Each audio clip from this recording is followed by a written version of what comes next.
ドイツに本拠を置くトヨタチームヨーロッパは今年から FIA が設定した新しいワールドラリーカーの規定に合わせ、欧州専用モデルであるカローラをベースにトヨタ社における25年にわたる栄光のラリー史上初めてラリー専用に開発されたトヨタワールドラリーカーを発表した。この車は世界ラリー選手権での成功のみならず、トヨタのマーケティング戦略にとっても大きな意味を持つに違いない。長年にわたりトヨタと歩み続けてきた TTE 代表のオベ・アンダーソンもこのカローラ投入には自信を持っている。The Corolla is a world car. It's sold everywhere throughout the world, and if by using that we will get a better effect of the activity. I mean, it will be effective in more countries. Yeah, the advantages are very obvious. It's a smaller car, less overhangs front and rear, and the driver position is more favorable to get a good view of the road when they are driving. So I think this is a major advantage, and also of course because it's a smaller car, it's a lighter car, so it will be more suitable for this project.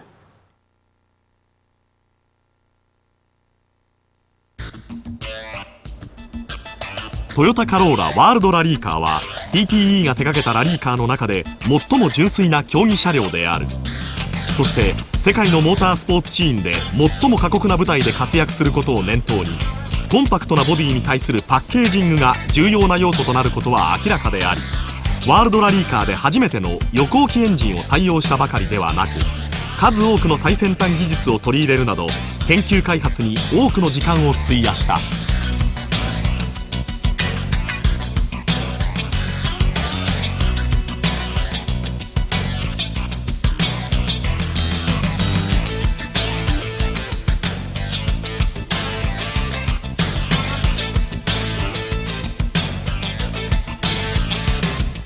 1996年2月、 TTE はトヨタカローラワールドラリーカーの開発に着手した。それは FIA が新しくワールドラリーカーのカテゴリーを導入することにより、各メーカーが WRC へ参戦しやすい環境を作り、その上さまざまな規制により高い競技レベルを保つことを考えているからだ。ワールドラリーカーは最低年間生産台数2万5000台の量販車をベースに4輪駆動2リッターターボエンジンを組み合わせることが可能なカテゴリーで、300馬力に出力調整を行うための吸気リストリクターの装着や触媒コンバーターの装着が課せられている。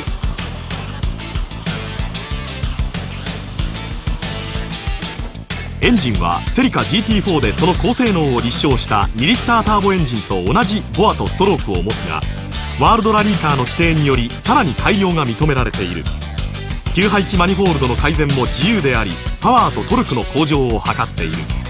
またターボチャージャーも規定に合わせ新設計とされている。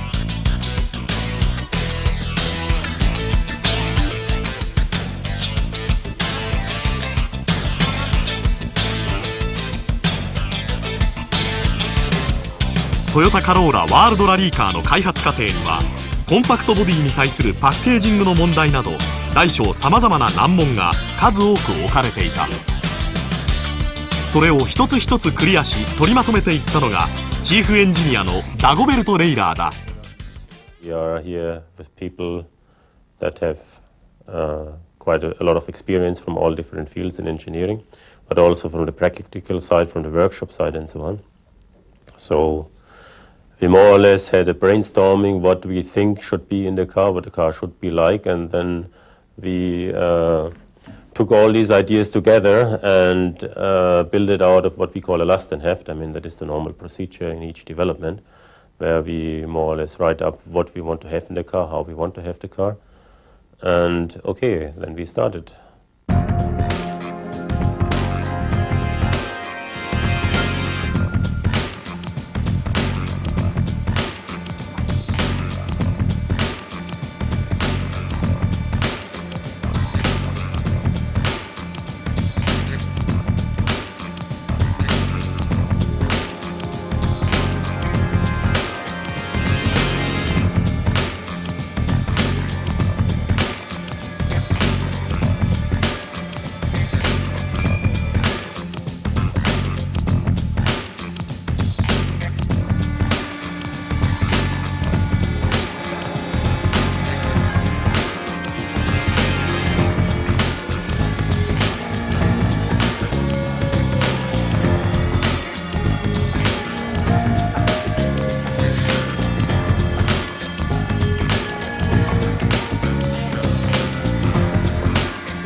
completely new from the development is what we call central hydraulic.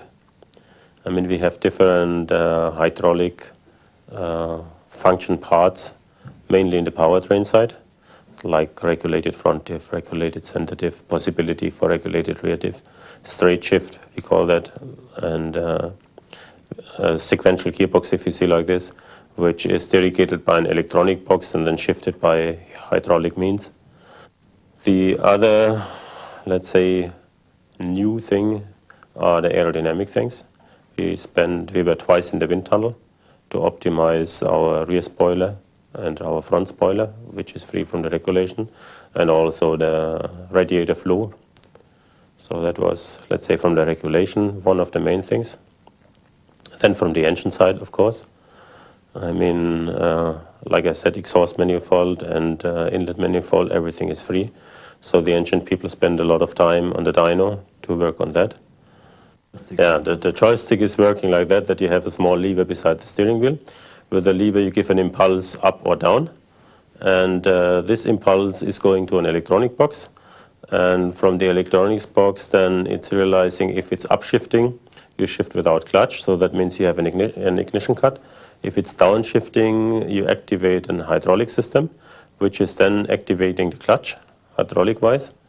And you activate also, hydraulic-wise, the gear to be moved in the gearbox.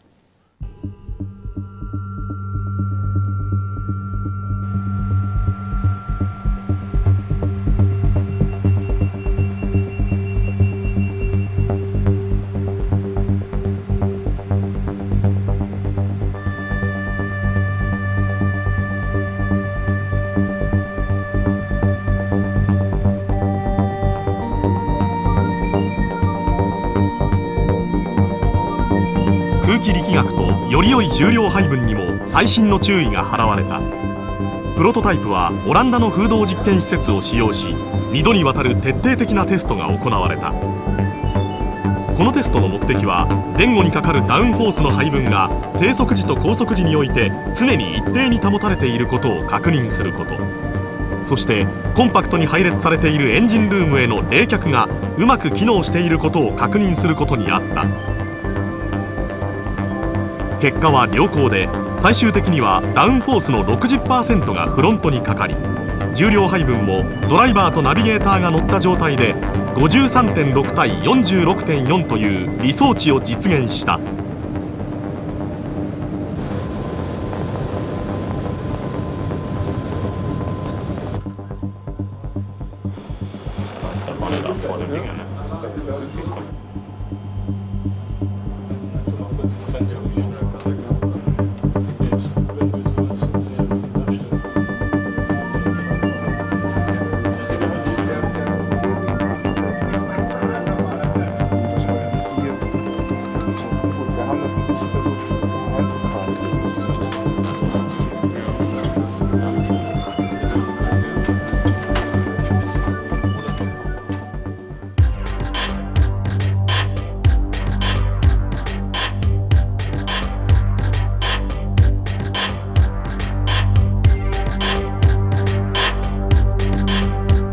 サスペンションには従来のマクファーソンストラット方式、ショックアブソーバーにはオーリンズ製が採用された。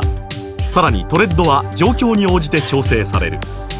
また4輪駆動システムと新しいリアサスペンションに対応するため TTE はボディシェルにさまざまな細かい改良も加えている。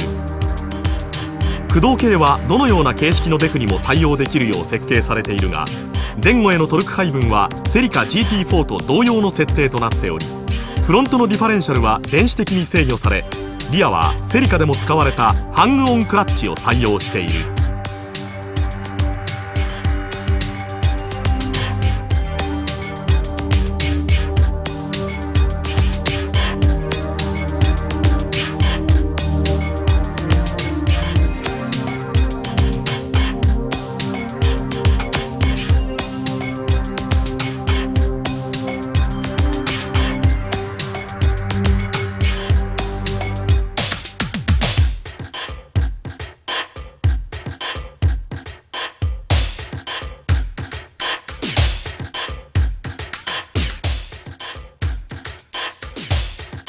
トランスミッションは PTE のスペックに合わせて X トラック社によって新しく開発された。ステアリングポストに装備されているジョイスティックにより操作されるこの6速シーケンシャルトランスミッションは電子制御されている。ギアチェンジに要する時間は従来の H 型マニュアルトランスミッションの約半分に短縮され、ドライバーはエンジンのパワーロスを最低限に抑えてドライビングを行える。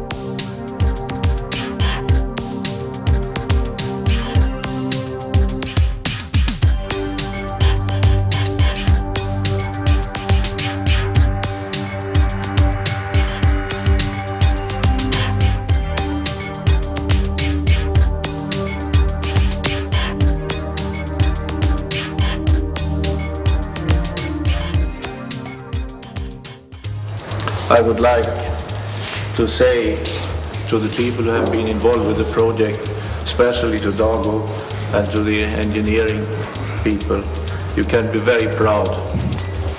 And for me personally, I can tell you I joined Toyota in 1972. I started to argue at that time with them. We need a 2-liter Corolla. It's 25 years ago, but now we have it, so it's a sort of a dream. And I think this must be a winning car, I'm sure of it. Thank you very much.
Put the main switch on, the ignition, fuel pump, and then I can start the car.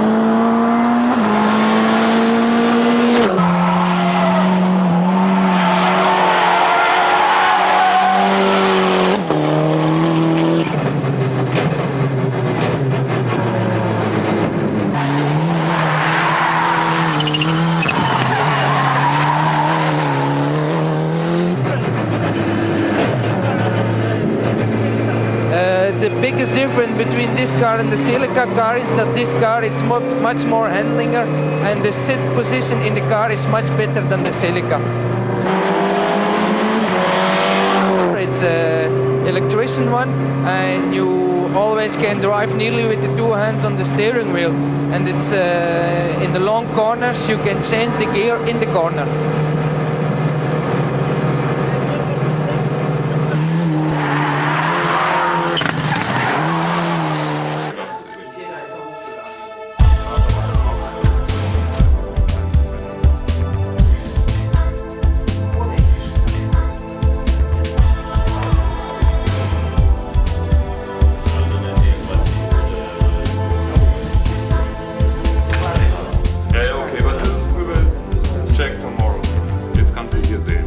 sure we want to be better than with the Celica.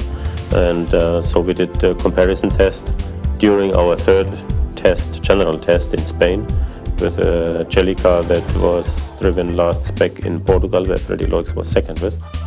And it was very promising on both on tarmac and on gravel.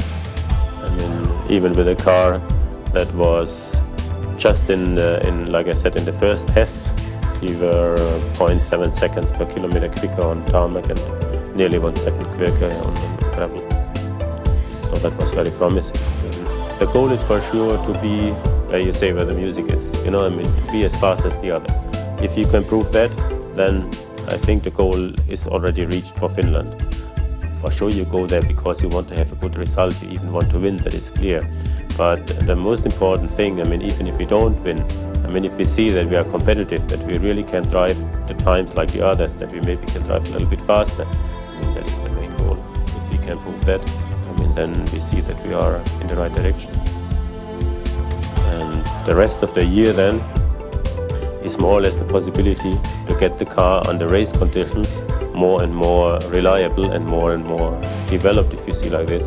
And the goal is then for 98 to start and be competitive from the beginning.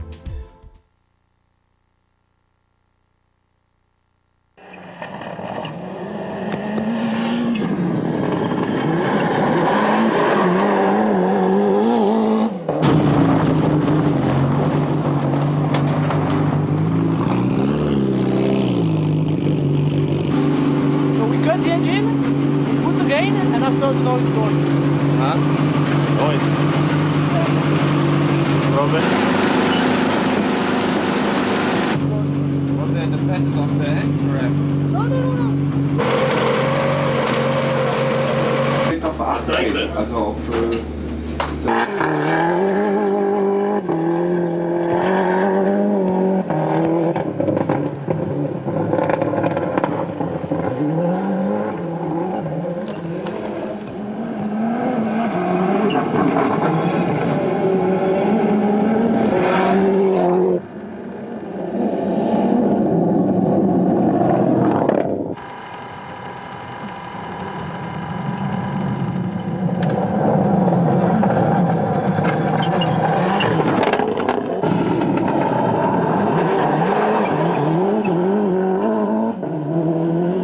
The first time, the car feels very easy to drive immediately. So it must be a good opportunity for the future because we have still a lot of work to do, but immediately easy. So it's a good point when you start like that. What could you say in comparison to the Celica, which you know very well? It's more, maybe more easy. Take less angle in the corner, maybe better traction, and I think, and I know, much better engine. Yeah, power, it's always power down and uphill, 7,000, 3,000 we can go. So that it's very important now because I think with the World Rally car, it's the fight, it's in the engine now, it's the power and traction.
Maybe we can have the harder spring and try to control them.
here we work really for try to adjust the car for the Southern X Rally.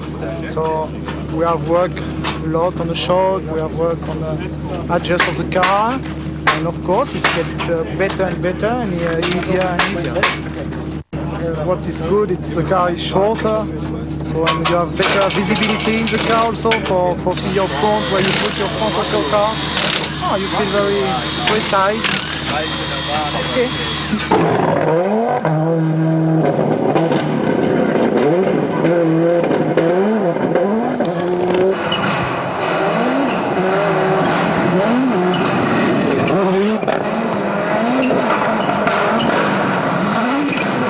Yeah, it is supposed to be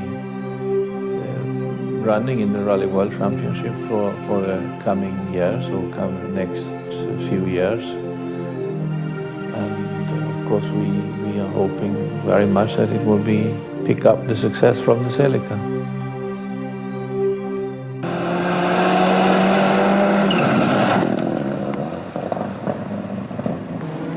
TTE は新たなる可能性を常に追い続けている。このカローラワールドラリーカーは今まで想像がつかなかったような可能性を WRC に、そして世界のモータースポーツシーンに持ち込むことになるに違いない。そしてまた同時に TTE の卓越した技術力と並外れた情熱は新たなる挑戦への確かな予感を漂わせている。